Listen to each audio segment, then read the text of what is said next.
Hello class. So as you could tell from the video that I sent you that hopefully you watched before this, if you haven't, then go back and watch the other video. We're going to be talking about Rolle's theorem and the mean value theorem. So I like that video that I sent you. It was quick, short, and just kind of gave us everything we need to know. So going off of what he said, Rolle's theorem, if f of x is differentiable on an interval a, b, f prime of x equals 0 for some c value or some x value on the interval a, b, given that, and I switched this, given that f of a is equal to f of b, so the outputs are the same, meaning that the slope is 0, right? So the steps here, we need to find the derivative of f of x, then set the derivative equal to the slope, which is going to be 0, and solve for x. And then step 3, we want to confirm that our c value is between a and b. I will use Desmos just to show us, but I mean it's real easy to tell if it's in between a and b, if it's just a number between those two. So let's see here. Let's go over a few examples of Rolle's theorem. So here we have f of x equals x squared minus 4x minus 5 on interval -1 to 5. So our first step said find the derivative of f of x. So let's go ahead and find the derivative. So dy dx, or should I say df dx or something, is equal to 2x. Let's see, 2x minus 4, and that's the derivative. Well, then we want to set the derivative equal to 0 and solve for x. So I'm going to take 2x minus 4 equals 0, and then just simply solve for x. So we're going to add 4 to both sides. 2x is equal to 4, and then divide both sides by 2. So x is equal to 2. So this is the spot at x equals 2 where the slope is 0, meaning it's one of our critical points, right? It is at a maximum or a minimum, so to speak. So let's see, does 2 fall between -1 and 5? Absolutely. And let's just verify using Desmos for a second. Okay, so I went ahead and graphed it, and we set at x equals 2. So let's see here. Yeah, looks like it at x equals 2. This is where the critical point is. This is where the slope is 0. And you can tell between 0 or -1 and 5, the slope is 0, and the slope matches of 0 right at x equals 2. Awesome. Not that bad. Let's just do one more example just to kind of get it done well. So now we have f of x equals 2x cubed minus 8x plus 2 on the interval from -2 to 2. So let's find the derivative. So dy dx is equal to 6x squared minus 8 on interval -2 to 2. So now we set the derivative equal to 0 and solve for x. So 6x squared minus 8 is equal to 0. And then we're just going to add 8. 6x squared equals 8. Then divide both sides by 6. X squared is equal to, let's see, 4/3. And then we're going to go ahead and take the square root of both sides. So x is equal to plus or minus the square root of 4/3, which, if I were to get an estimation of that, let's see here. It would be plus or minus 1.155. Okay.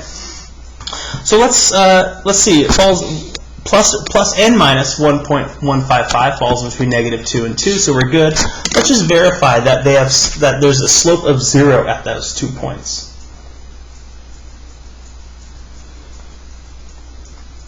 So here I have it graphed in Desmos, and let's see. It's going to be at this max, perfect, -1.155. It's going to be at this min, positive 1.155. So awesome. That's Rolle's theorem. Not too bad. But very similar to Rolle's theorem, is the mean value theorem. And the mean value theorem is just like Rolle's theorem, except it's saying that instead of a 0 there, or a slope of 0, the slope is going to be the same as whatever the slope of that secant line is.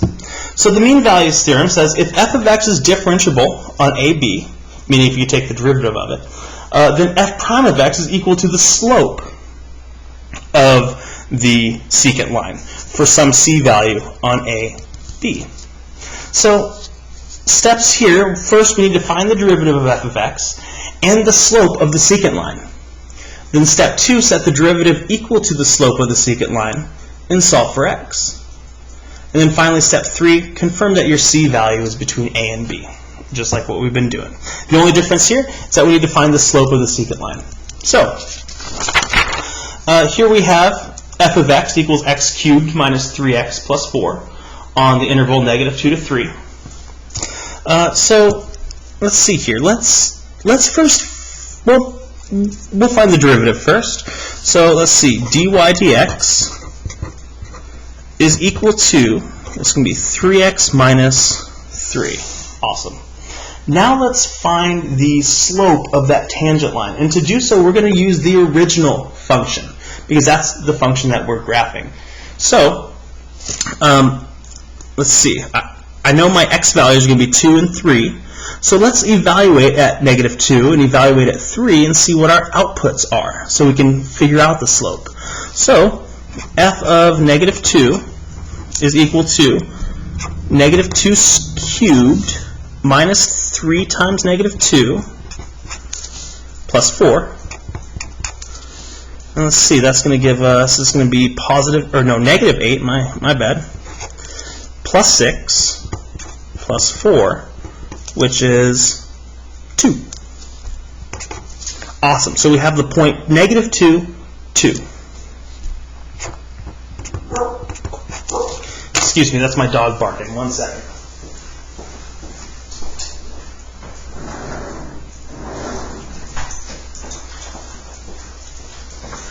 My apologies. Okay. So now let's evaluate at 3 and see what we get there. So f of 3 is equal to 3 cubed minus 3 times 3 plus 4. And we're going to get, what, 27 minus 9 plus 4. And that's going to be 22.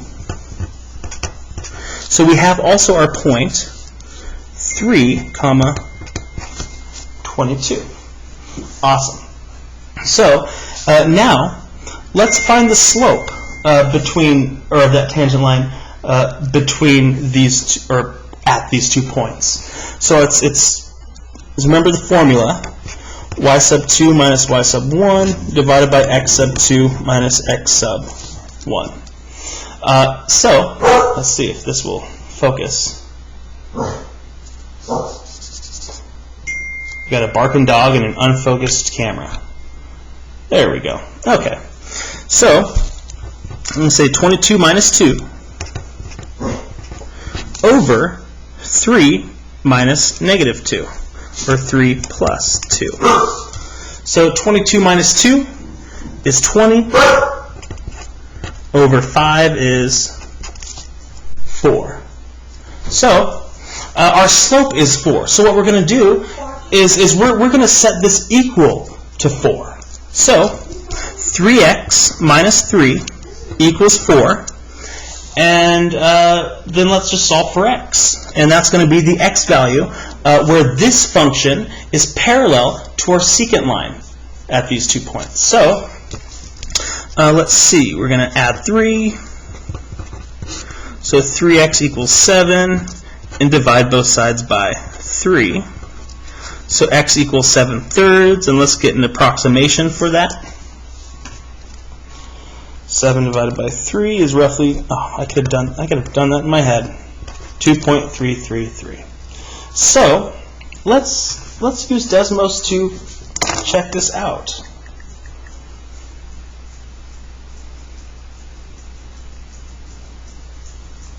So here we have this cubic function, and let's see. So between -2 and 3, so between -2 and 3, let's see if I can, between here and here, the line will go like this, secant line, and the point at, let's see, the point at 2,333, which is roughly right here, will be the line that is parallel to that secant line. So, awesome. That's cool. And then finally, our last example. Now, this one I put in. This one is a little trickier, taking the derivative and figuring this out. So let's go ahead and find the derivative of this. So dy dx is equal to 1. This will go away. Plus 4. But let's rewrite this bottom part. Remember that we can rewrite it using exponents. So this is really to the first power, right?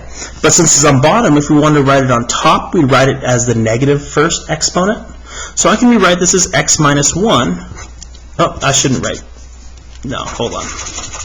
I goofed. I just want to rewrite this first. So f of x is equal to x plus 2 plus 4 times x minus 1 to the negative first power. So I just wrote this as a number on top. I just changed the exponent to a negative. So, and then taking the derivative of this, dy dx is going to be equal to 1. This 2 goes away. Plus 4. Well, let's see. We need to use the chain rule here. So we're going to multiply the outside. So this is going to turn into negative 4, right? 4 times negative 1 times x minus times the inside, and then lower the power by 1, so to the negative 2 power, times the inside, which the inside is just the derivative of the inside, which is just 1. So let's clean this up a little bit. So you can say dy dx is equal to 1 minus 4 to the x minus 1 to the negative second power. Or we can rewrite it, we could put it back to normal. Dy dx is equal to 1 minus 4 over x minus 1 squared. So we could use either one. These are one and the same. So now let's find the slope of this secant line that goes from 2 to 9 and rides along our function. So let's see here. Let's evaluate our original function at 2. So f of 2 is equal to 2 plus 2 plus 4 over x minus 1, so 2 minus 1. That's going to be 4 plus, let's see, 2 minus 1 is 4, or is 1, so it's 4 over 1, which is just 4, so it equals 8. So we have our point at 2, 8. And then let's evaluate 9. F of 9 is equal to 9 plus 2 plus 4 to the 9 minus, or sorry, divided by 9 minus 1. And let's see here. So this is f of 9 is equal to 11 plus, let's see, 4. Well, this is going to be 9 minus 1 is 8. 4 divided by 8 is 1/2. So I can just write this as 11.5, actually. So now we have our point 9, 11.5. So let's find the slope to that function. Or, sorry, to that secant line. So we have 11.5 minus 8 divided by 9 minus 2. So that's going to be 3.5 over 7, which is 0.5. Awesome. So now let's go ahead and let's set our derivative equal to 0.5. So I'm going to use this bottom one. I just like working with positive exponents better. So I can say 1 minus 4 to the x minus 1 squared equals 0.5. And then I just solve for x here. So let's think about ways to solve for x. Well, I can, let's see, subtract this 1 over. So that's going to give me negative 4 over x minus 1 squared equals negative 0.5.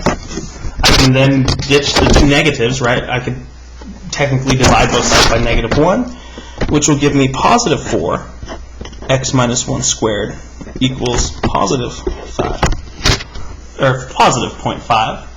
And then let's see here.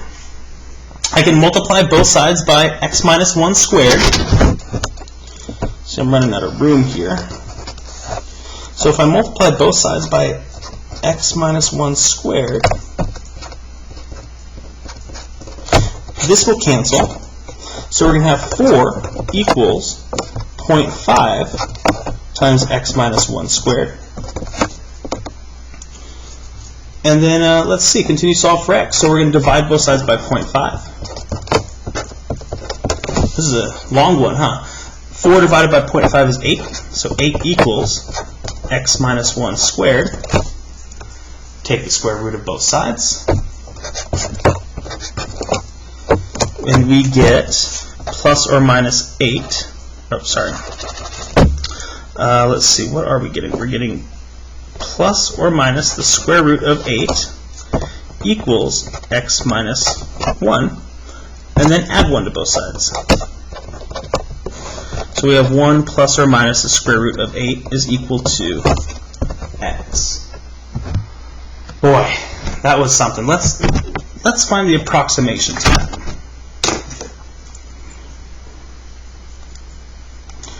So square root of 8 is 2.82. So 1 plus or minus 2.828. Boy, all right. So this is the point at which the function, well, at the x point, where the function will have the same slope as this secant line that connects these. So that's the mean value theorem. That first one was easy. The second one was a little challenging. So that's all I have for y'all today. Get started on the worksheet. Let me know if you have any questions. Bye, y'all.